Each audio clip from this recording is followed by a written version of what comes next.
This is lesson 7.5.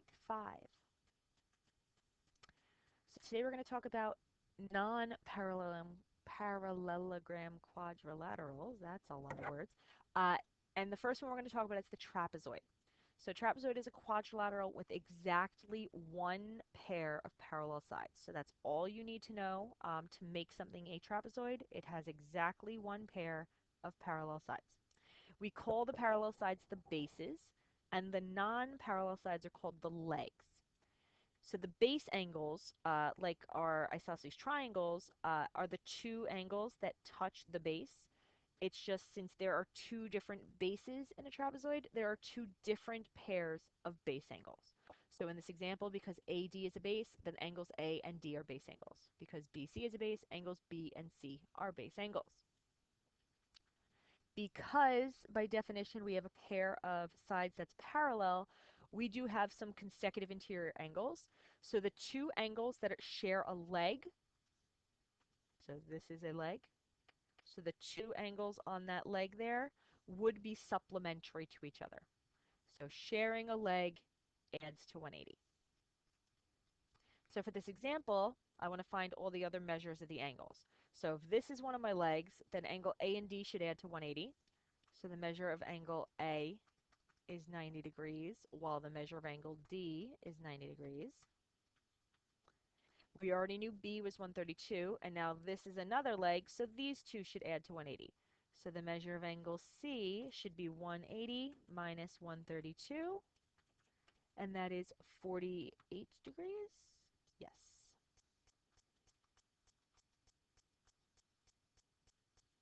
Oh, I don't know why I just boxed that one. It was all of them are the answers. So here's one for you to try. Answers are posted online. A trapezoid can also be isosceles. So a trapezoid is isosceles if and only if its legs are congruent. So the same thing that would make a triangle isosceles is what makes a trapezoid isosceles. But it can't just be any two sides, it has to be the legs. And there are some additional things that will be true about our isosceles trapezoids.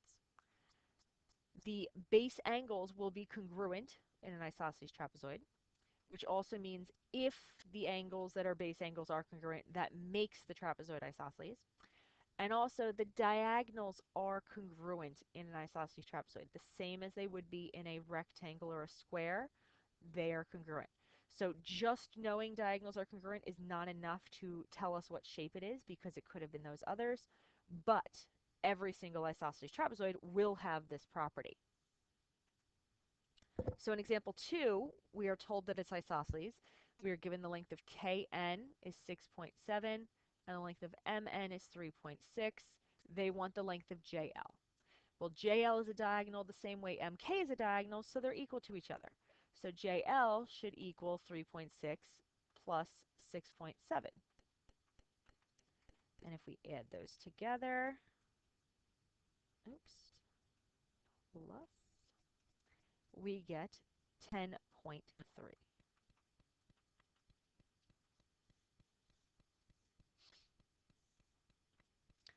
Next example, if the measure of angle HEF is 70 degrees and the measure of angle FGH is 110 degrees, is the trapezoid isosceles?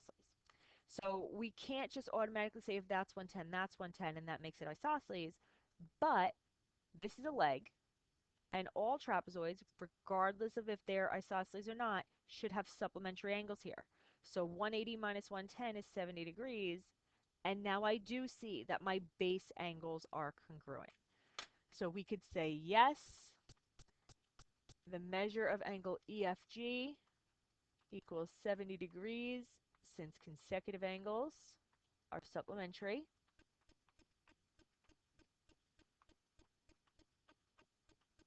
And now the base angles are congruent.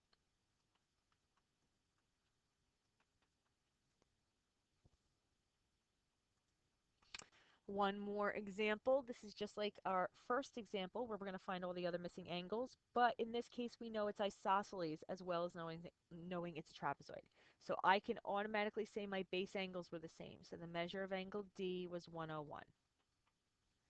And now my remaining two angles are going to be supplementary to these 101s. So 180 minus 101 is 79. So the measure of angle A is 79 degrees, and the measure of angle B is 79 degrees.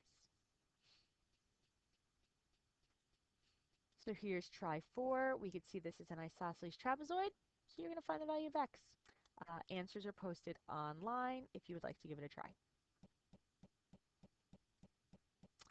Just like a triangle had a midsegment, a trapezoid has a midsegment, but the difference is there's only one that exists because it has to connect the midpoints of the legs.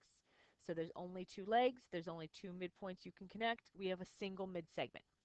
The midsegment is parallel to both of the bases, and it's going to be the average of the bases. The midsegment length will equal the sum of the bases divided by 2. So if 25 had to be the average of 15 and x, then I know 25 is in the middle of 15 and x. I had to increase by 10 to get from 15 to 25. So if I increase by another 10, x would be 35, or ch would be 35. And if we wanted to check that, 35 plus 15 divided by 2, 50 divided by 2 is 25, which was in fact our midsegment. All right, here's a try. You're now looking for the midsegment. Pause if you'd like. The answers are posted online. The other type of quadrilateral we're going to talk about is a kite. And a kite is a quadrilateral with two pairs of consecutive congruent sides, but the opposite sides are not congruent. So notice that these two consecutive sides are the same, these two consecutive sides are the same, but across from each other, they're totally different. Some additional properties of a kite: the diagonals are perpendicular. So like the rhombus and the square, the diagonals are perpendicular. Again, just knowing that will not be enough to tell us that it is in fact this shape, but every kite will have this to be true. Also, the angles between the non-congruent sides are congruent. So B was between two sides that were congruent. So B is not one of the angles I'm talking about. D was between two different sides that were congruent. But C and A were both between one dash and two dashes. So C and A would be the angles that match in the kite. So for example 6, if this is one dash and this is two dashes, this and this, S and U would match. So I could put another 125 here. All quadrilaterals add to 360 degrees. So that's going to be x plus 30 plus 125 plus x plus 125 equals 360. So that's 2x plus 280 equals 360. 2x equals 80, and x equals 40.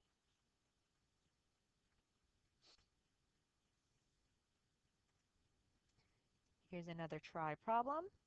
Pause if you'd like. Answers are posted online. All right, example 7, we want to find the length of zy. I learned that the diagonals are perpendicular in a kite.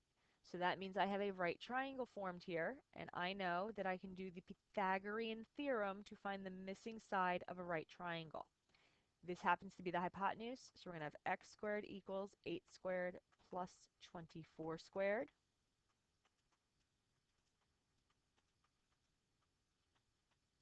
And if I add together,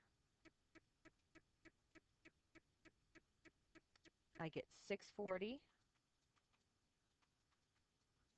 And take the square root of that, I get 25.298, so let's call it 25.3.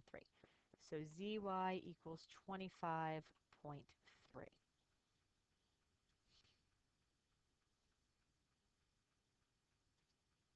So here's a problem for you to try, looking for NP. Pause if you'd like. Answers are posted online.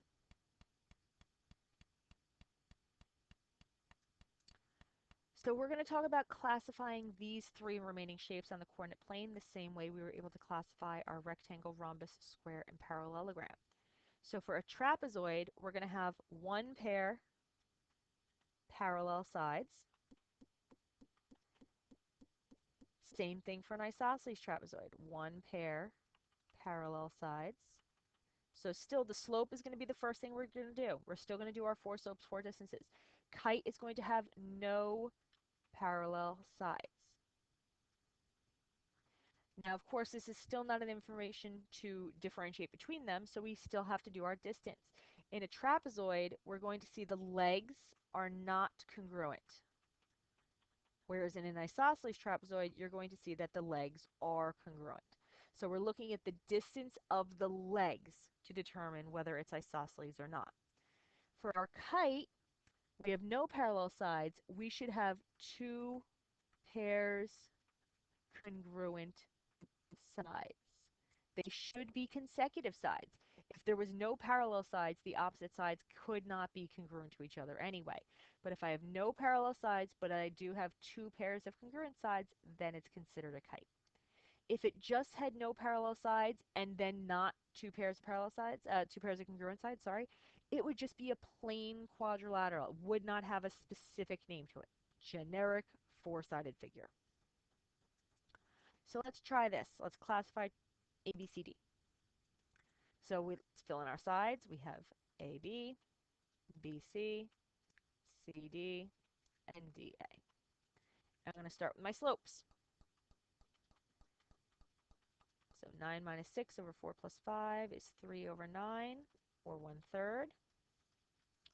For BC, we have 4 minus 9 and 4 minus 4 is undefined.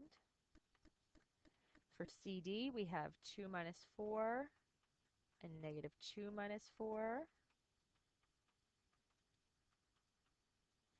And then for DA, we have 6 minus 2 and negative 5 plus 2. All right. So looking at this, I have the 1/3 match, but then the undefined does not match the negative 4/3. So I have one pair of parallel sides. So already this is either a trapezoid or an isosceles trapezoid. What's going to be different now about the way I'm doing it the rest of my work? Because I know it's a type of trapezoid, the length of the bases are completely irrelevant. So I'm just going to write that each of these was a base because I don't care how long they are. It's not something I need to check to see if it's isosceles or not. Only the legs need to be the same for it to be isosceles. So I'm going to ignore the distance of the bases and I'm going to do the distance of the legs. So that's going to be negative 5 squared plus 0 squared. 25 plus 0 is 25. Square root of 25 is 5. Then I have 4 squared plus negative 3 squared. That's 16 plus 9. 16 plus 9 is 25. Square root of 25 is 5. So the legs are congruent. So if it is a type of trapezoid and the legs are congruent, that means it's an isosceles trapezoid.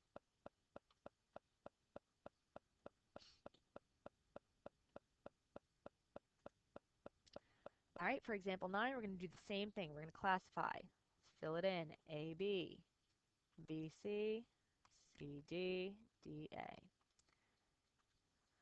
Slopes first. 10 minus 11, negative 4 plus 10.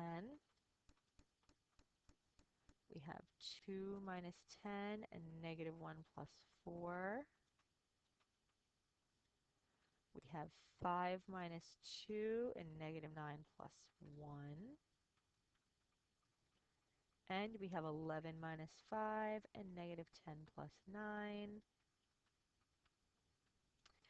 Alrighty, looking at my slopes, nothing matches. So no parallel sides. So this could be a kite. It could be a plain quadrilateral, but it could be a kite. So now we're going to do all of our distances. It's negative 1 squared and 6 squared. 36 plus 1 is 37. It's going to be negative 8 squared and 3 squared. 64 and 9 is 73. 3 squared and negative 8 squared. Again, 9 and 64 is 73. And then 6 squared plus negative 1 squared, 36 plus 1 is 37. So we had 2 that were the distance, square root of 37, 2 that were the distance, square root of 73, 2 pairs congruent sides. So overall, this is in fact a kite. So this is the last one for you to try. I would recommend you do. Answers are posted online. And that is the end of section 7.5.